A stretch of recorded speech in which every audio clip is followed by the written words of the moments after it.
తూర్పుగోదావరి జిల్లా ఉండ్రాజవరం మండలం వేలివెన్నులోని శశి విద్యా సంస్థల విద్యార్థులు పాలిసెట్ ఫలితాలలో విజయ దుమ్దుమ్మి మోగించారు.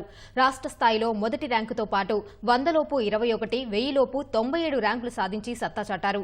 లోకేష్ శ్రీహర్ష అనే విద్యార్థి రాష్ట్ర స్థాయిలో మొదటి ర్యాంకు, 4 విద్యార్థులు 7వ ర్యాంక్, 2 విద్యార్థులు 14వ ర్యాంక్, ఒకరు 21వ ర్యాంక్ సాధించారు. తమ విద్యార్థులు పాలిసెట్లో అత్యుత్తమ ఫలితాలు సాధించడం పట్ల శశి విద్యా సంస్థల వైస్ చైర్మన్ బూరుగుపల్లి లక్ష్మీ సుప్రియ ఆనందం వ్యక్తం చేశారు. ఏపీ పాలిసెట్ 2024 ఫలితాల్లో మా విద్యార్థి Lokesh Sriharsha state first rank సాధించడం జరిగింది. అలాగే 4 విద్యార్థులు 7th ర్యాంక్, 2 విద్యార్థులు 14వ ర్యాంక్, ఒక విద్యార్థి 21 ర్యాంకు సాధించడం జరిగింది. 100లోపు 21 మంది, అలాగే 1000లోపు 97 మంది విద్యార్థులు ఈ ఫలితాలను సాధించడం జరిగింది. ఈ ఫలితాలు సాధించడానికి కృషి చేసిన విద్యార్థులకు మా ఉపాధ్యాయ బృందానికి కృతజ్ఞతలు.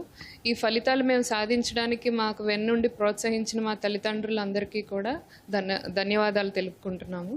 నేను ఇక్కడ శశి వేలివెన్లో 8th క్లాస్ నుంచి చదువుతున్నాను.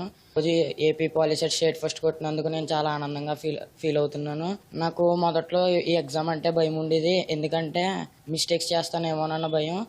కానీ ఈ మిస్టేక్స్ని రెక్టిఫై చేసుకోవడానికే పేరెంట్స్, ఇక్కడున్న టీచర్స్, ఇంక ఇన్ఛార్జెస్ అందరూ కారణం. Thanks to Sashi. నేను జేఈ అడ్వాన్స్డ్లో మంచి ఫలితాలు సాధించి మంచి ఐఐటి కాలేజ్లో చేరాలన్నదే నా లక్ష్యం.